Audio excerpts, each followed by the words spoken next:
There we go. All right. All right. Well, there's a few of us, I guess so few that we could easily just have a nice little conversation, but we'll go ahead with the microphone, the overhead, regardless. A couple of things before I get going. 2 comments from over here. Next time I'm down here, you've got an invitation to go bird watching with us in the afternoon, okay? And I'm sorry if you came expecting Brazil, but in November I was down here and I did the program on Brazil. What, didn't I do it on Brazil? Yeah. So I think whoever did the announcement just kind of recycled. It didn't change the country. Wasn't paying And attention. maybe that's why some people didn't come, is that they said, well, we saw Brazil last time, and why on earth do we want to see it again? But, so I hope Ethiopia is okay. Oh, yes. Hopefully we'll have a little bit of fun. Now, Bill mentioned that the title of my program tonight is Unexpected Ethiopia. Now, I am of a certain age, and I think that most of us in the room are of a certain age, except for the group that just walked in. If you can remember back to was it the early 80s, what was the news that we got about Ethiopia here in the United States? It was terrible famine, terrible plights, people dying, and so there was a huge response from the world, big efforts to raise money to get food to these people and try to end the famines and the starvation that was going on. And so when a good friend of mine said, you need to go birding in Ethiopia, I was kind of surprised because that's what I expected. What I got was something very, very different from that on 2 different fronts. One, an unexpected and fascinating history that I think that a lot of us don't know. How much of it is true, I don't know, but it's still fascinating to hear some of the myths and the legends. I'll give you a little bit here. We'll kind of do it in pieces and parts as we go through the program. But Ethiopia was founded by a gentleman by the name of Ethiopic. Now, Ethiopia, just in general, is a very fascinating place because it's the only sub-Saharan African country that was never colonized. So it's been independent for thousands of years. And that by itself makes it unique and interesting. It has its own language, it has its own church, the Ethiopian Orthodox Church. They do things like tell time differently. If I can remember this precisely, I think, if you have a 24-hour clock, our clock starts at midnight, right? So that's 0 hours. Well, theirs starts at, I think it's 6 o'clock in the morning. So 7 o'clock in the morning is 1 o'clock on the, when you're in the car and you look up to see on the dashboard what time it is and it says it's 2 o'clock in the morning. It can be a little disconcerting, but it's just a little different. It's a little bit unusual.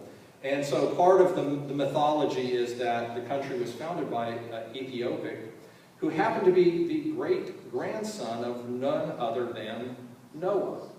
Now, Ethiopic's son, his name was Aksumai, founded the capital of Ethiopia back then, a city in the far north of Ethiopia called Aksum, and that began a dynasty that lasted for between 52 and 97 generations. Now, that's a wide margin, but that just shows you how imprecise the history is.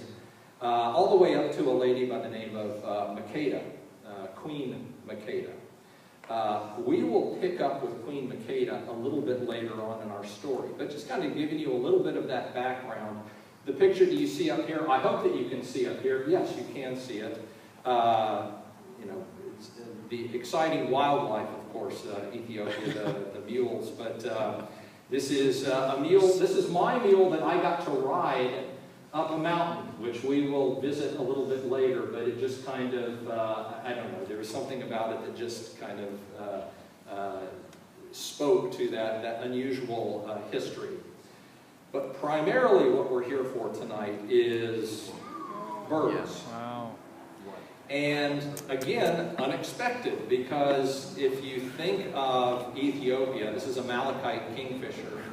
If you think of Ethiopia as kind of looking like this, which was what I was expecting, and obviously there are still parts of the country that look like this. if you expect it to look like this, then you're not necessarily expecting to see something that looks like this. And we actually saw a tremendous variety. I think I was there for 3 weeks.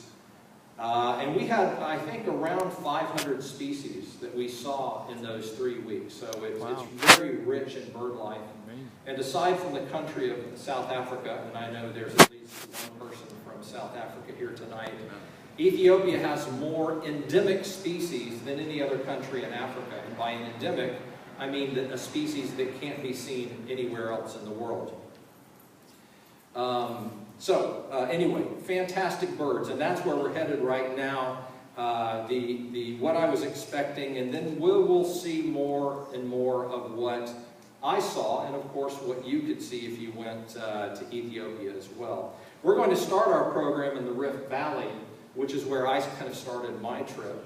And I started right off seeing stuff that I wasn't expecting, because if you visit a place that has famines commonly, you don't expect to see lakes and water systems.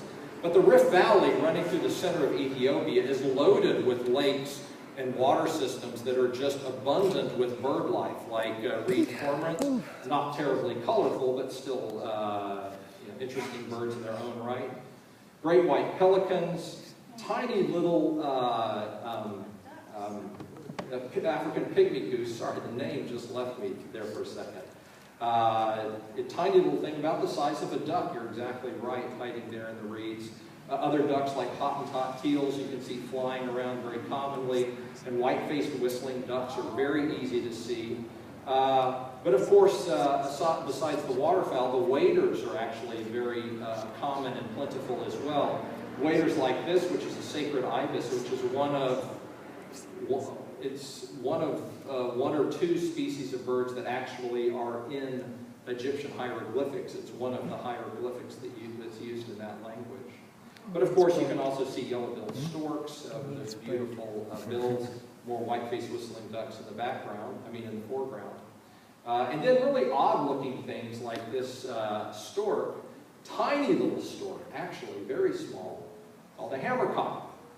And I see one person with a big smile on their face, and that might be because they've seen a hammercock before.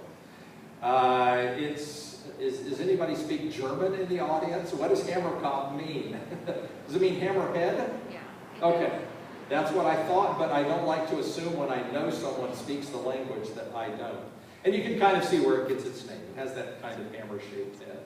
And of course, guess what else you can see? Stuff like flamingos. This is a greater flamingo flying in over some African spoonbills. And for those of you that are keeping track of every species in the picture, that's a gargany over there, a female gargany, if you want to just work on your photo life list, so to speak. Some of the lakes, though, are saline, and those have unique congregation of birds. This happens to be one of those saline lakes that has a huge congregation of lesser flamingos in it. The previous picture was greater flamingo, lesser flamingo. And as beautiful and fantastic as flamingos are, they have a hard time competing with this guy. This, of course, is a marabou stork, and I'm being somewhat sarcastic when I speak to its beauty, but it's a unique bird in its own right. Now, marabou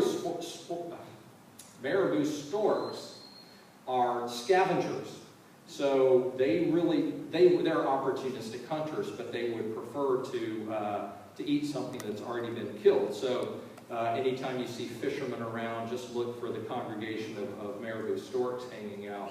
And of course, when there are fishermen, there are fisher birds like kingfishers, pied kingfisher. You've already seen the picture of malachite kingfisher. Here's another one here. It doesn't quite show that brilliant blue back that species has, but still just a lovely, and a tiny little kingfisher, maybe about that long. So very, very small. One of the smaller kingfishers in the world. And of course, anytime you have water in Africa, you're likely to encounter one of these guys, which is an African chicana. They are sometimes referred to as Jesus birds, and I hope that doesn't offend anyone, but they have very, very long toes, so that it displaces their weight, so that they can walk around on even the lightest vegetation floating on the water, and sometimes it looks like they're walking on water, so that's how they get their name. So again, I hope that doesn't offend anyone. That was African jacana. This is one that's much, much more rarely seen called lesser jacana. But you can see it's got those long toes walking around on these little lily pads right there. So kind of a fun little bird. And of course, you'll see rails as well, like this is a black crate with that brilliant yellow bill that it has on. And then of course, flying overhead, you could see spur-winged lapwings, and then kind of the supermodel of the birds with its incredibly long legs are the stilts. Now here in California, we have what kind of stilt? Black-necked stilt. This, of course, is a black-winged stilt, so slight difference there. And then as you move away from the water onto land, you'll start to see other birds, like this red-billed firefinch. This is the male. The female looks like this. She's very, very different in appearance, but I guess lovely in her own right.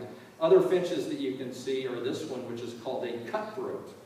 That's the entire name, is cutthroat, and if you can't figure out why it has that name, look at it from the other side. Wow. It's kind of gruesome, but that's the name. I didn't name it, ladies and gentlemen. Anyway. And then, of course, starlings, like Rufflus glossy starling. We'll get into the starlings a little bit later, but here, starlings kind of have a bad name. Because they're an introduced bird, they aren't native to this country, they kind of drive some other species out of their habitat, and even though they are lovely to look at, they're really not appreciated. Well, in that part of the world, starlings really kind of hit their stride, and we'll get to some of those a little bit later on, but that's just a little bit intro. There are a few groups of birds that we will focus on tonight, and starlings are one of them. Again, unexpectedly, there are really some good forests with big trees, not quite rainforest, but still very tropical forests which support incredible birds like kingfishers that don't actually live anywhere near water. This is a woodland kingfisher that hunts entirely in the forest. They eat insects, they eat small reptiles like lizards, maybe some frogs, so that sort of thing. And they don't need water at all to survive. One that's always a crowd pleaser is this guy, which is called a Narina trogon. There are, I think, 3 species of trogons throughout the continent of Africa. This is the most widespread and, in my opinion, the best looking, but a beautiful bird that almost can be mistaken for a parrot with its brilliant colors. But we're actually fortunate to have one species of trogon that lives in the United States down in southeast Arizona, which is a real lovely bird. But I digress, which I want to do when it comes to birds, so I apologize. Another group of birds that we're going to talk a little bit about tonight are these birds.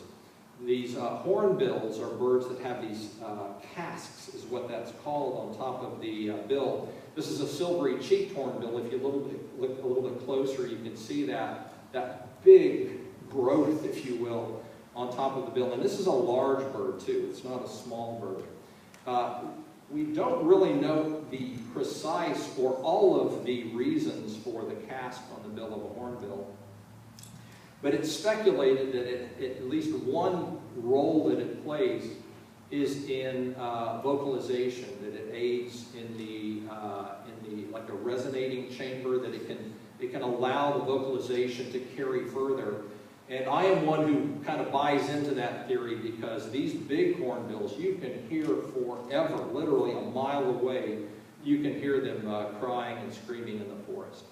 Hornbills are really kind of split into, I will say, they are split into 2 general groups. That is an oversimplification. But you have the large hornbills which have large casques. And then you have the smaller hornbills that have very little or almost no casque at all. And we'll get to those in a little bit. But as you move out away from the Rift Valley, you start hitting those areas that look more like the Ethiopia that I was expecting. But even there can be some fun things to encounter, like roving gangs of AK-47 carrying gentlemen who were nice enough to allow me to take their picture, we'll put it that way. They wouldn't let me hold their guns, but they would let me take their picture. And also, it's kind of interesting to kind of get into the mammals of the area, because you see these trucks going down the highway that are loaded with camels. And the poor camels, they force them, they tie them into the back of the truck, so it must be awful for them to ride in the back of these trucks on their knees all day. I asked what they were doing, and apparently there's a pretty good camel trade going on in that part of the world. Wow. And they drive them by truck. They're raised in Ethiopia, but they drive them by truck to, I guess, Eritrea, where they ship them across to Yemen, where they can get good money for some camels with just a few scrapes on their knees. So that's apparently what all the camel trade is about in Ethiopia. But we saw truck after truck after truck of them heading east towards the coast. But even in that dry habitat, there are some places that you want to visit. Places like this that have river systems. This is Awash National Park. This happens to be Awash Falls, which is, the falls are on the Awash River, so apparently they ran out of names and just gave everything Awash. But anyway, it's a lovely national park that has great mammals like Basa oryx. Yeah, question? What's the season of the year this is? Let's see. I went in February, the very end of January through to the middle of February. So technically that would be winter there, but you're close enough to the equator where the differences in seasons aren't quite the same here.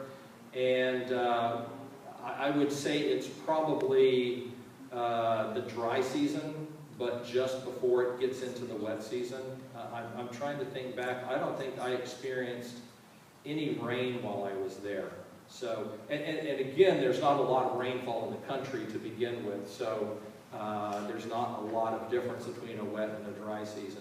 But when you take birding trips, you really want to try to focus on going at the time that's the best to see the birds.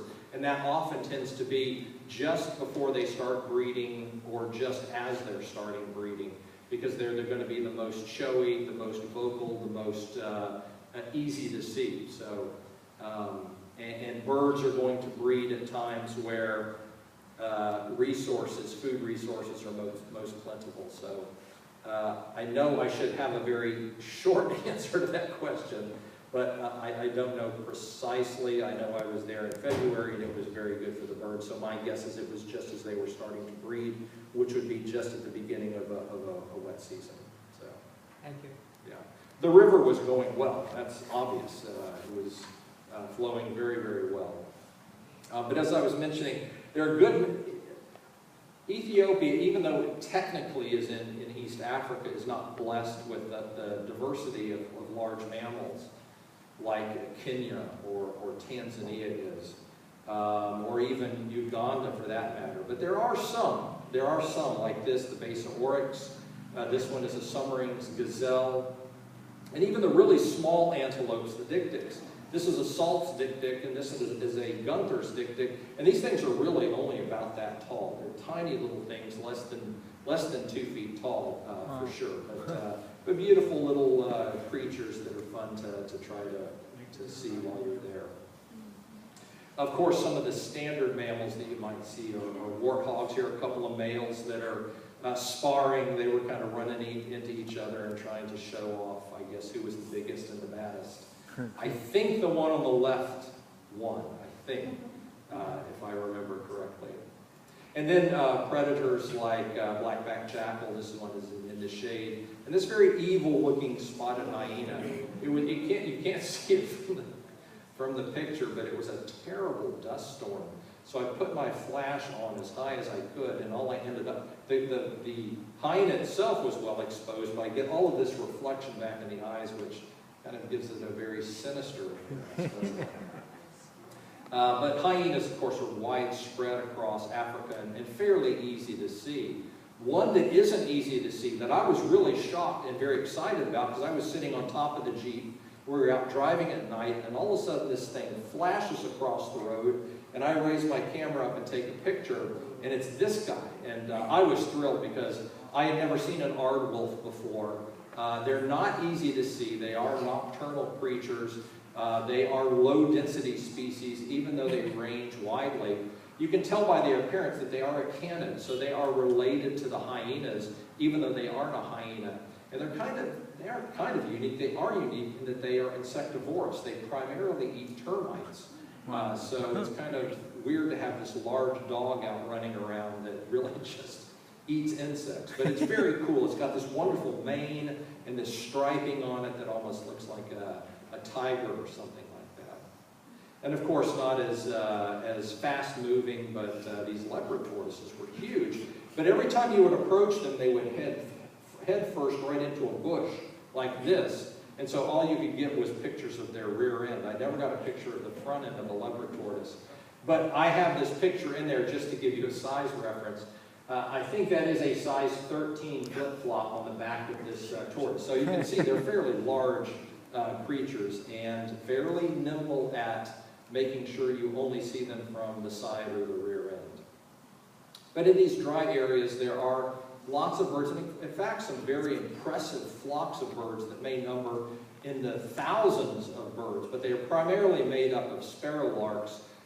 This is the most common one, called a chestnut-headed sparrowlark. If you search through, you can find maybe a black-crowned sparrowlark, and if you're really, really lucky, you'll find a chestnut-backed sparrowlark. But that's kind of you'll get these massive flocks, and you'll look through them trying to find the rare one in there, which tends to be the chestnut-backed. But of course, the fun birds to see out there in these dry habitats are these guys, which are the sand grouse. It's a chestnut-bellied sand grouse, to be specific. You can see a male there, a male there. There's a female that blends in a little bit better there.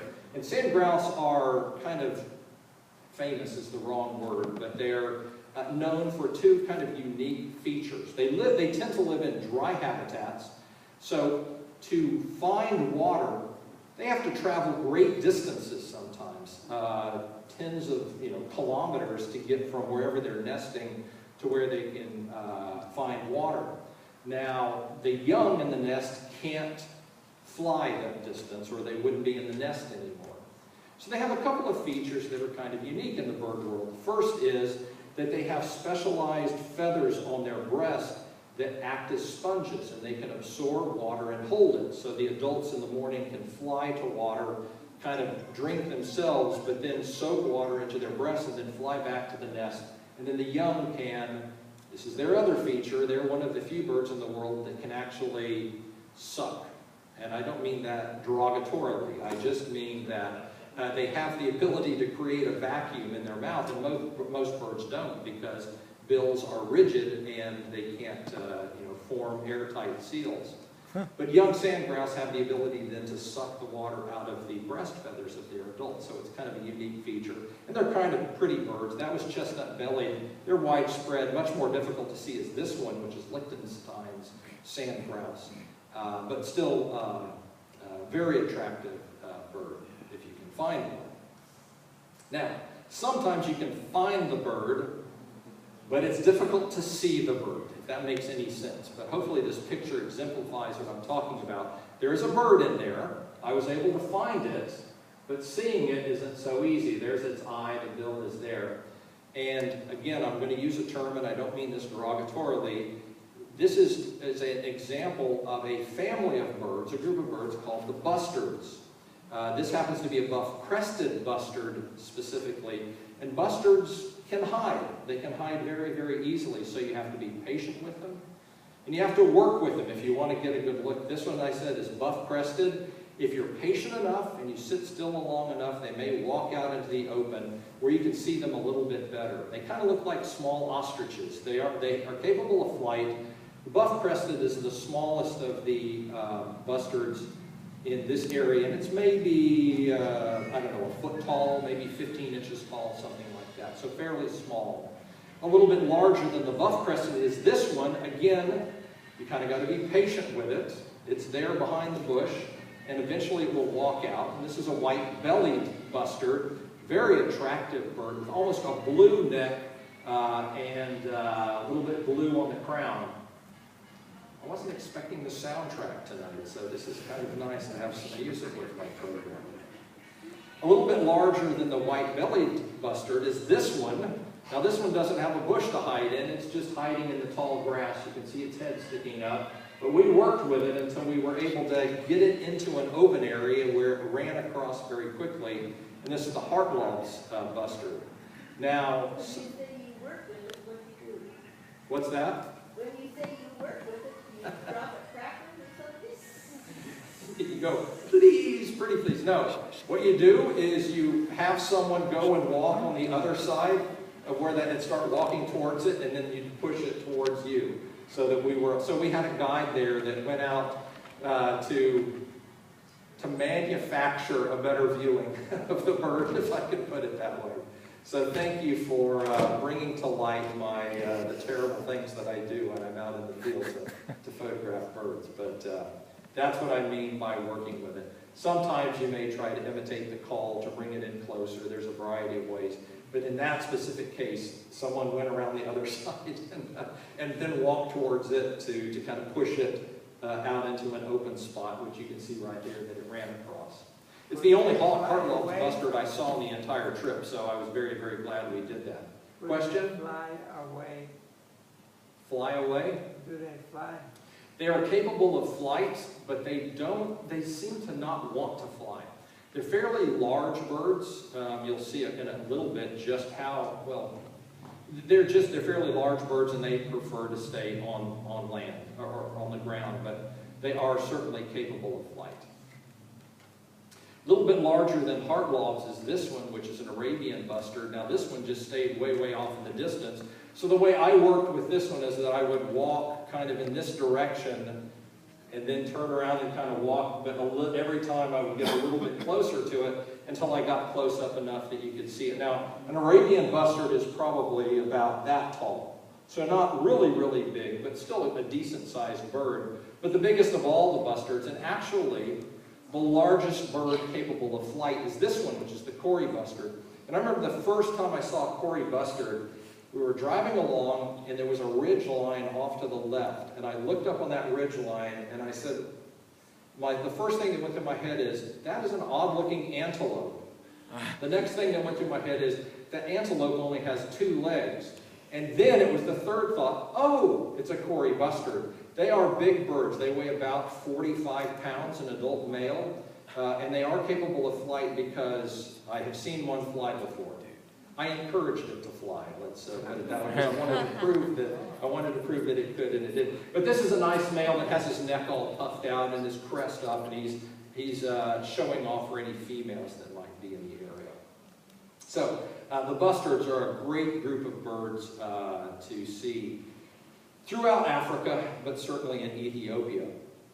Well, from the Rift Valley, we're going to jump way down south to the southern lowlands, which again looks kind of more like what I was expecting out of Ethiopia. Very dry, very thorny, to the degree that even the thorns seem to have thorns on them. So it was a dangerous undertaking to walk through the bush.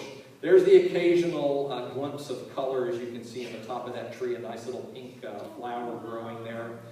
I'm not a plant or tree or flower person, so someone else will have to tell you what that is. I will tell you the birds. You'll have to find another expert for that. But what seems to be interesting in these very kind of arid areas is that you end up with a lot of birds of prey, which is an indicator that there is life there, even if it's dry, because predators need something else living to feed on, whether it be insects, whether it be other birds, or whether it be mammals, they still need that. The upper left there is a pygmy falcon. This is the smallest falcon species in the world. So those of you that know our American kestrel, think about half to 2/3 that size, just a tiny little falcon. This is an eastern chanting goshawk, and a couple of tawny eagles down here at the bottom, all birds of prey that you can see down there. And other kind of interesting birds of prey are the bush shrikes, which are similar to our shrikes here, in that they feed on other birds, other small mammals, that sort of thing, or even large insects. And they will catch them on thorns, that sort of thing. But this is a bush shrike, a red-naked bush shrike that was kind of difficult to see. This one's a little more out in the open. It's a 3-streaked chagra, is the name of it. This one's called a brew, which is an odd name until you hear it called. I promised you I would try to imitate a bird. Here's one I will try to imitate, because this one sounds kind of like this. Brew, brew, brew, brew. And it's very reminiscent of an old telephone ringing. So it's a brew, brew. B-R-U, B-R-U. That is the entire name. That's pretty good. Thank you very much. I don't forget to tip your waitresses. But probably my favorite of the bush shrikes is this one called a rosy patch bush shrike. And you can't see it from the back, but that same rosy color that's on the breast is right on the rump at the base of the tail as well. So a lovely, lovely bird. Not as attractive in those are the larks, but still interesting in their own right. You have a Thecla lark over here, a foxy lark, a Gillet's lark. In dry habitats, larks are very, very common. So that is a great place for them. This is a picture that I wanted to share for two reasons. Number one, it shows you how you go about finding certain types of birds in certain types of habitats. This was a lark we were looking for that was almost extinct at that time. And this was the only known place in the world to see it. It was discovered, I think, in 1968, I believe, called a Sedamo lark. And so you just line up and walk across the grass until birds fly up, and then you wait till you land, and then they land, and you try to get your scopes or bins on them to see. The other thing this exemplifies or demonstrates is how impossible it was to do private birding in Ethiopia. I've never experienced this anywhere else in the world. We could be out in the middle of nowhere. As soon as the van stopped and someone got out of the van, people were rushing from all directions to come. And they weren't interested in the birds, they were interested in us. They just stood around and watched us watch the birds. It was the oddest thing, but I guess if you don't have TV, maybe weird people coming from other parts of the world to do weird things is pretty entertaining. Yes, sir. Is this a job? I mean, do they get paid? I'm interested. To come and watch us go birding? To do birding, yeah. I can't imagine they get paid unless they're worried that we're going to steal something. But everywhere we went, it wasn't just kids. Sometimes it was adults, and they would just stand there and watch you. And it was a little odd at first, but you got used to it eventually, and then we tried to interact with them and let them look through the scopes and that sort of thing. They wanted tips. What's that? They wanted tips for what? Probably would have been very happy for us to pass out money, but that would have been the biggest mistake that you could make, because you can imagine the crowd that would be there, particularly for the next group of birders that showed up. We would have not made any friends from that standpoint. We actually did end up seeing the Sedamo lark. It's a nothing-looking lark that I said it was almost extinct because it was about 2 or 3 years ago. I guess some additional genetic research had been done on this species, and they decided it wasn't a distinct species. It was just a very uniquely plumaged race of a much more common and widespread lark. So all of that effort to find the Sedamo lark was almost for nothing, except it was kind of a fun and interesting experience, and I got to meet some lovely Ethiopian people in the process. Well, out here in these habitats, whenever you see a tree, you'll usually see some things hanging from the tree, and these things are not fruit or something growing from the tree. They're actually nests, because there are birds in Africa called weavers, which tend to be colonial. So you can see here some nests hanging down from this tree. These happen to be this bird, which is a black-capped social weaver, a lovely little bird, but they build nests in groups. There are 2 social weavers. You can see the black-capped, and the other one which is less common, is this one, which is gray-headed social weaver. But anytime you get the trees, obviously you can start to see some other birds like spotted mourning thrush. The male on the right is really making his best effort to impress the female on the left. I like to think that he was successful, but I don't know for certain. Some of the birds I'm showing you, many of the birds I'm showing you are not brightly colored, but there are those moments where there's some color ingested that just doesn't seem to fit. And this is more subtle, but it's still there. This is a bird, this is a roller, first of all, but it's a roller called a purple roller. And it has a little bit of purple in the wings and a kind of a drab purple in the throat and the breast that you can see there. But the purple is evident in other birds like this one as well, which is called a purple grenadier. Sorry, needed to sneeze there for a second. We'll see if it comes back.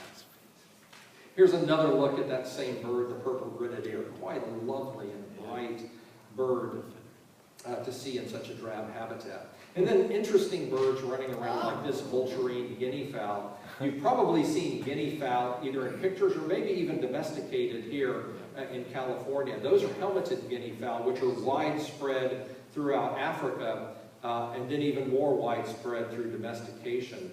The vulturine guinea fowl is not widespread, it's more localized, but it's very interesting, and it does have that, it's got no feathers on its head, so it has that vulture-like appearance. But the beautiful blue and white streaking in the neck is quite impressive.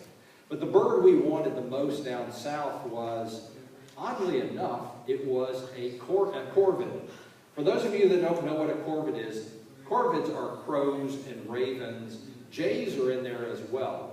But corvids are not numerous in Africa, and there are some that are pretty special. And we were looking for one in particular. And after a while of looking, we finally found a family of them. And here it is.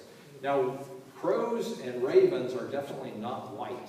But this one, which is called a Stressman's bush crow, is very much white, with just a little black in the tail and the wing. But it's a lovely bird, even with a little blue and yellow up around the eye. And they kind of fly around in family groups.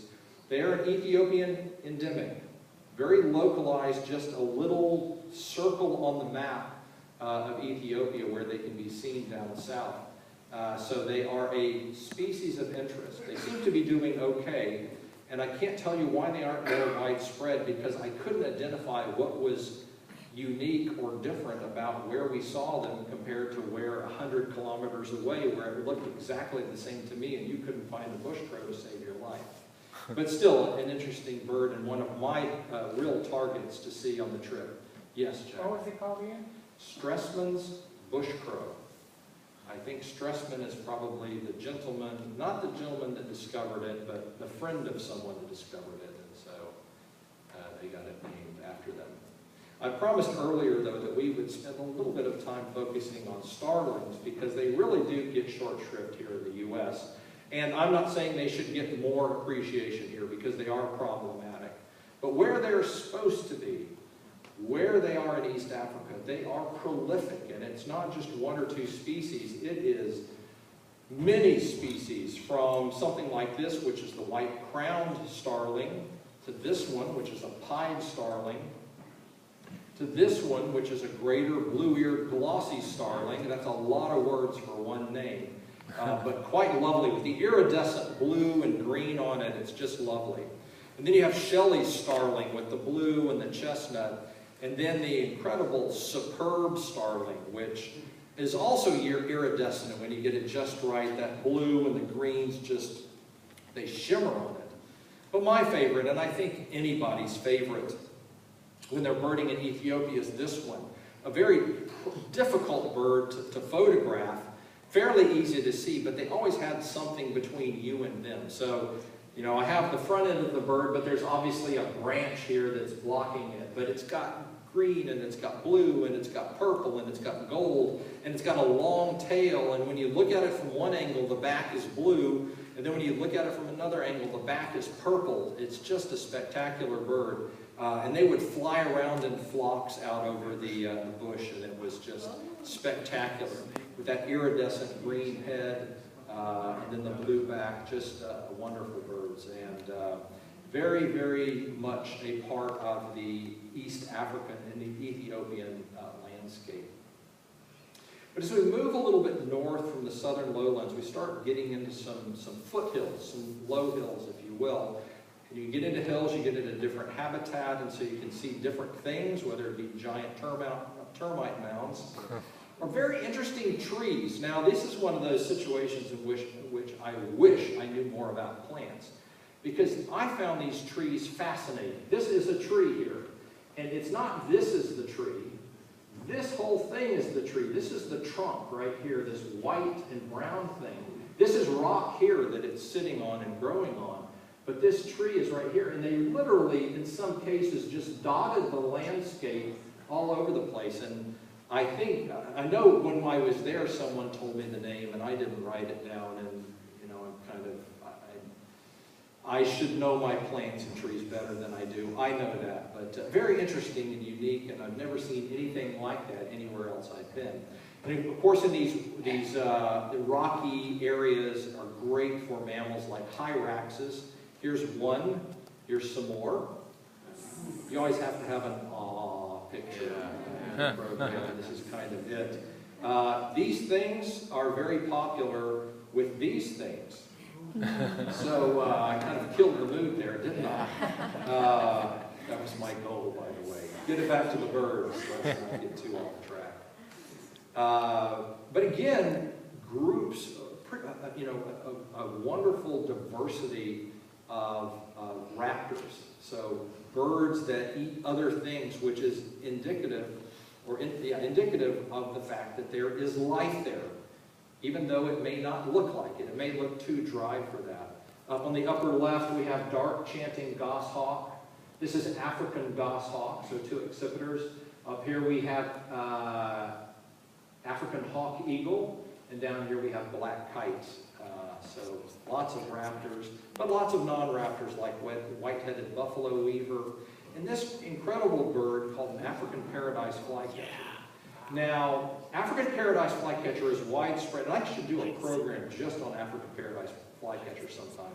But you get down to southern Africa, and African paradise flycatcher is what color primarily? Who knows the answer to this question? And I'm looking at you, Bill. I'm looking at you, Savannah. They're kind of a rust color, right? So that kind of rusty chestnut color is what the whole thing is with this wonderful long tail. If you go to some places in West Africa, they're all white except for the blue head. In Ethiopia, it was kind of a mixture. They were kind of white and rufous. They couldn't figure it out, but clearly there's this cline that goes from rusty to red in southern Africa to white in West Africa. And Ethiopia is just somewhere along that cline that it has this mixture of white and rufous. But it was just kind of interesting. And they're wonderful little flycatchers to see them flying around with those incredibly long tail. But guess what? There are also more starlings, like this bristle-crowned starling. It's difficult to see, but it just has this, like, you know, the cleaner that you have in the kitchen to scrape stuff off of the pans. It looks like it has one of those on its head. But then fun birds, and I'll try to do another imitation for you, another bird imitation. And I know some of you know what I'm going to do, so I apologize for that. You can join in if you want to. This is a bird called a white-bellied go-away bird. That is the name, go-away bird. Now, it's called a go-away bird, and there are several species of go-away birds. It's called a go-away bird because its vocalization sounds a little bit like this. Go away. Go away. So if you're ever birding in Africa and you hear, go away, don't take it personally. Just try to find the bird because they're pretty cool. Now, go-away birds are part of a group of birds called the turacos. We'll get to the turacos, more turacos in a little bit. But the turacos are kind of split roughly into two categories. Some of the turacos are gray, like the go-away birds, and some of them are green, like some birds that you might see coming up in the program. I'm not going to say for sure that you'll see that, but you might see something like that. But we'll get to that in a moment. But the turacos are very interesting. They're limited to Africa. There are no species of turaco anywhere else. There are, I think, about 27 species in the world, so there's not a lot of them. But they have some unique things, and we'll get to that in a little bit. But back to the hills of southern Africa, where you can see other birds and more weavers, like this red-headed weaver. And I know right now you're saying, Matthew, why is it called a red-headed weaver when it doesn't have a red head? Well, sometimes males and females look differently, and this happens to be the female doing the splits there on an unfinished nest. This is the male. He is a stunning creature, and he is really working on his nest. He's bringing something in to weave in. Here he is in his nest. You can see bits of red in there. This is the entrance to the nest down here, and this is the living room, bedroom up here where the eggs are laid and incubated. While we were watching him work on his nest, he had a nice little interaction with a white-crowned shrike. Don't worry, he came out as the winner. He kept his nest just fine. The shrike flew away, but it was still a fun little interaction to see them have. But this type of habitat is great for that other group of hornbills that I mentioned earlier. We saw that silvery cheek with the big cast. Well, the smaller ones, like you see here, a Hemprix hornbill, has almost no casque at all. This is Hemprix. This is African gray hornbill. Again, you can see the similarities with the other hornbills, except it doesn't have that casque.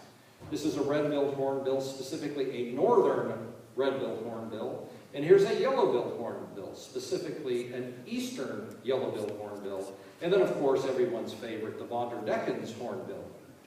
And if you want the cheat sheet, here they are. You've got the ones named for their bills up here, yellow-billed, red-billed. You got the one named for its color here, and then the one named after people. Hemprix, Vanderdeckens. Don't forget that. There will be a quiz. The hornbills are fun. This is, by the way, not that you care, but this one right here was the species that got me hooked on birding for life. I was in Zambia as a student missionary, out on a Sabbath afternoon with nothing to do, sitting on a hillside, and I saw this big bird come out of a tree, do the kind of this undulating pattern and land in another tree. And then right behind it, another one came out. And then another one came out, and there were 7 of them that followed each other, and I just decided, I want to know what that bird is. The problem with that is, I think there is a phrase for that. This was my gateway bird. If anybody's heard that term with gateway drugs, you know, like marijuana is a gateway drug to get you to worse things. So that's the bird that, because then the next bird I saw, guess what I said? I want to know what that bird is. And then the bird after that, I want to know what that bird is. So anyway, more than you wanted to know about me, but there it is. Well, these foothills contain some very important, very interesting birds. And we found a spot that looked pretty good for my most wanted bird in Ethiopia. And I would say it was the most wanted bird for most of the people that were on the trip with me. And we found this spot. It was a village nearby, so of course we had the group of people joining us for the effort, but they were just watching us trying to find the bird. We looked around for about 45 minutes, and finally we located one. There it is, up there in the tree, right there. Isn't that Right. wonderful? Now, if you had a telephoto lens, and if you could walk closer to the tree, you might begin to see something that looked a little bit like this. This bird right up here, with this wonderful white, kind of pink mohawk. It's got a green body. Now, if you remember a few moments ago, I said there's this group of birds that about half of them are gray and about half of them are green. Yes, this is a Turako. It's in the same family with that go-away bird that we looked at earlier. This specifically is a very special Turako called a Prince Raspoli's Turako. Now, you know the bird's special if the guy that's named for it actually has a title, and the title is in the name. So, Prince Raspoli's Turako. It is an Ethiopian endemic. It's not the rarest Turako in the world, but it is maybe the most special because there's only a couple that have the white crest. Most of them have a green or a blue crest. But Prince Raspoli's is a spectacular bird, and I was thrilled to finally see it. And I was standing, trying to get a look, because he kind of, as you could tell from my pictures, it was always something in the way. So I was kind of backing up on a bank to try to get a little bit almost to eye level so that I could look at this bird in the tree. And what did it do? It launched out and flew. Now, fortunately, I have my camera up, and I took a picture of it, and this is what it looked like in flight. The Turakos are a special group of birds, and most of the green ones have these brilliant red flight feathers. And then, of course, it's got the wonderful lipstick and the mascara and the pink mohawk and everything else. It's just a great bird, so we were excited. A little background on Prince Rispoli. He was actually an Italian prince who in the 1800s kind of liked to be the big wig and go on these grand trips to Africa as a hunter, but he did collect a few birds. Prince Rispoli met his demise in Ethiopia with a bull elephant that he decided that he could deal with. He did shoot the bull elephant, at which point the bull elephant gored him with his tusk, flipped him up in the air, and finished him off with the foot. But in Prince Rispoli's belongings that went through after his demise was a specimen of this bird. So he had actually found this and collected, hunted, killed a specimen shortly, just a few days before his death. And that's how it got its name. It was dead to take to his country. Yeah, right. He was, so this is the 1800s when, you think about, even in this country, you have Lewis and Clark traveling west, discovering the West. And they did the same thing because there were no binoculars or telescopes or telephoto lenses or cameras. So you birded at the end of a gun. And so I'm not judging him for that. I am judging him for his foolishness with bull elephants, but that's his issue, not mine. He had to deal with it. So anyway, the Turacos really are wonderful. I will just say one thing which most people probably don't care about, but I'll say it anyway. Most birds that are green or blue get that coloration in the feather, not because that's the color of the feather, but that's because of the way the light interacts with the texture of the feather. Turacos actually have a melanin, melanin is not the right word, but they actually have the, what's the thing pigment. Thank you very much. They actually put the pigment in the feather to reflect the green and the blue light. They are about the only birds in the world that do that. So it's actually called tyrosine. That pigment is called tyrosine, which of course is where they get their name Turaco.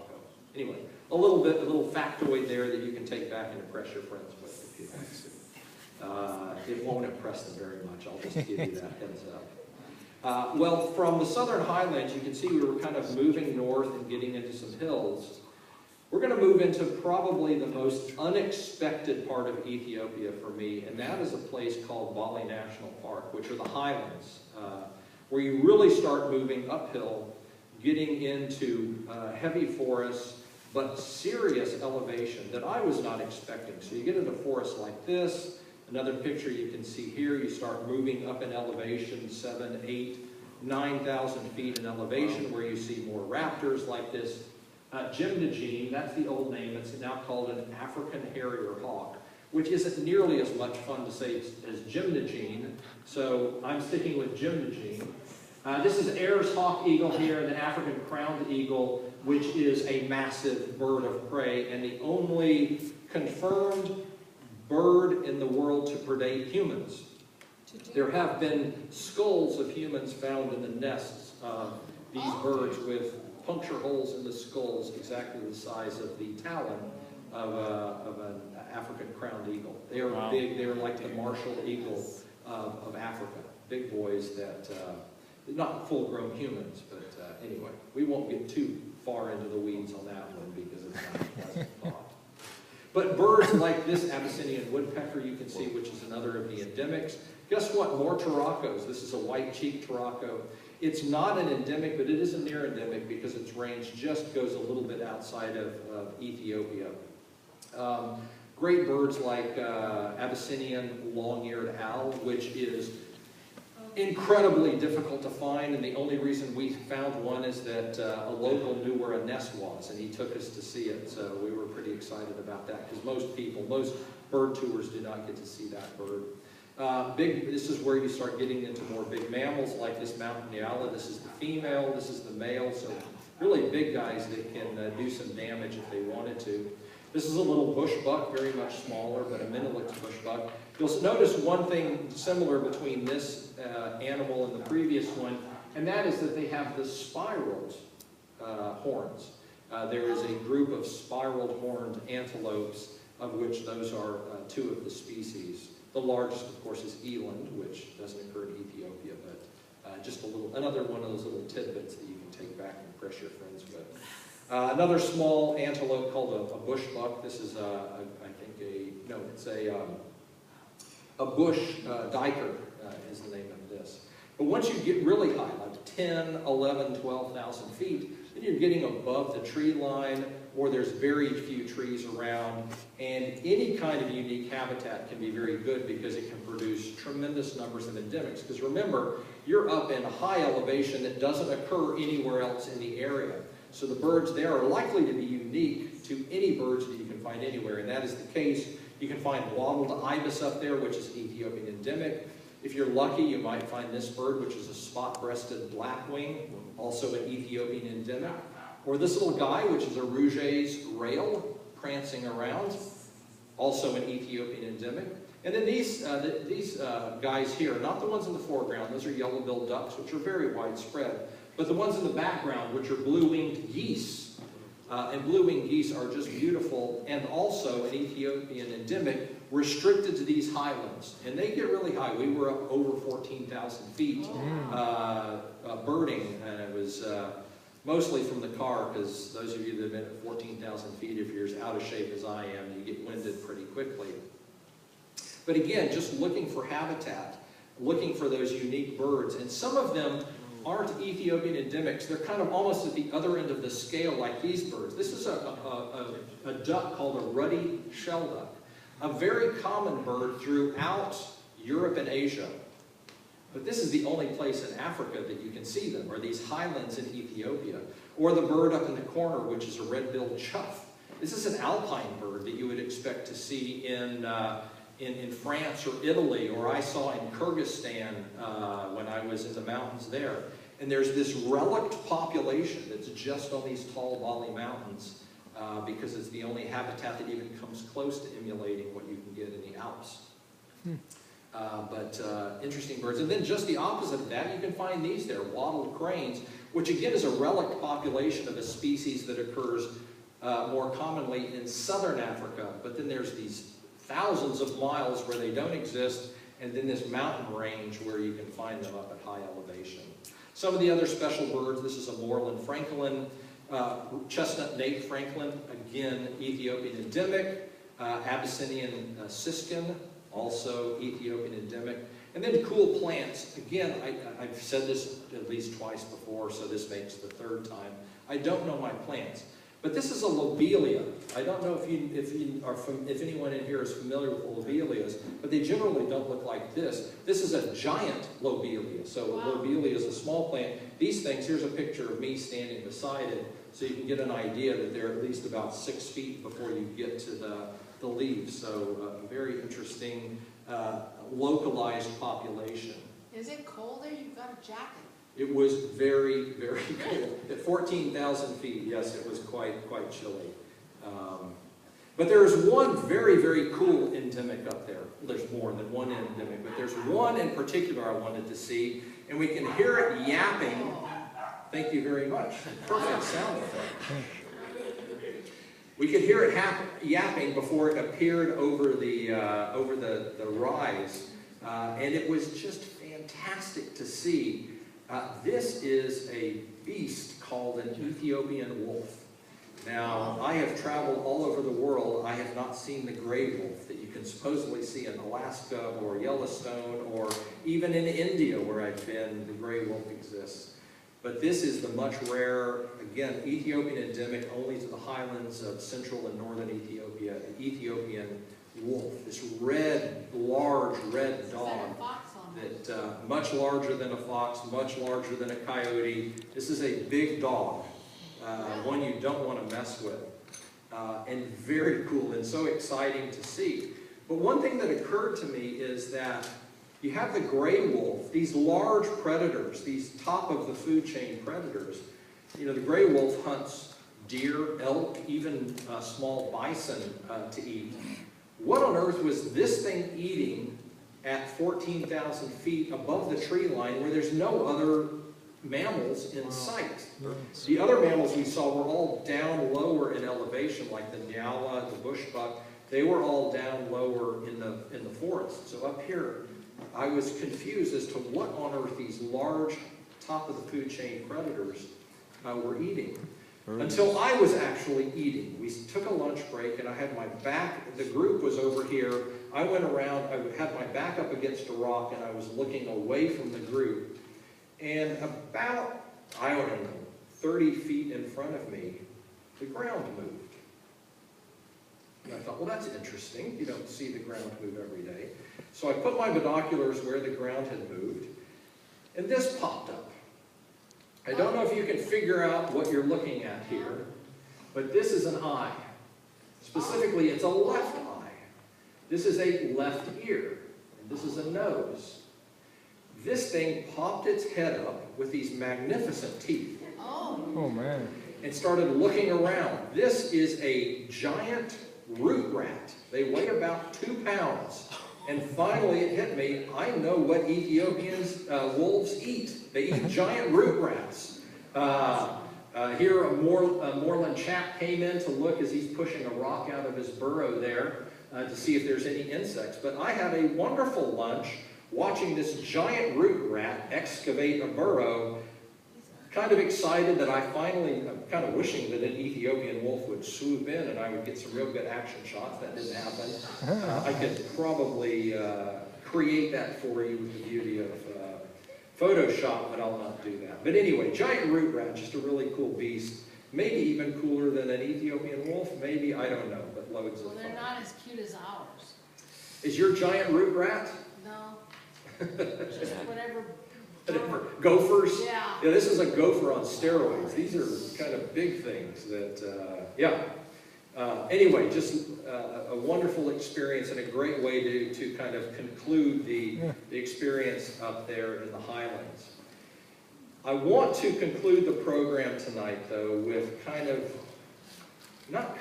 I would say it was the most inspiring aspect. I love birds, and I love birding, and going to a new place, a new country to experience the birds are wonderful. But I had the chance to do an extension onto this trip. It was only a 3-day extension, but we flew up way to the north in the country to a town called Lalibela. Lalibela is a very interesting place. It looks very different. Highlands again.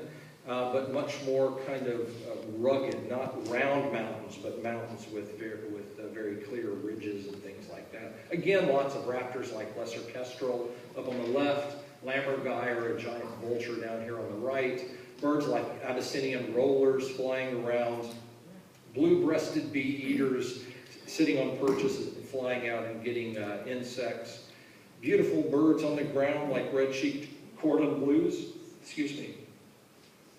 which is just a little finch-like bird. Mocking cliff chats could be seen around. Namakwa doves, some of you may have seen Namakwa dove before.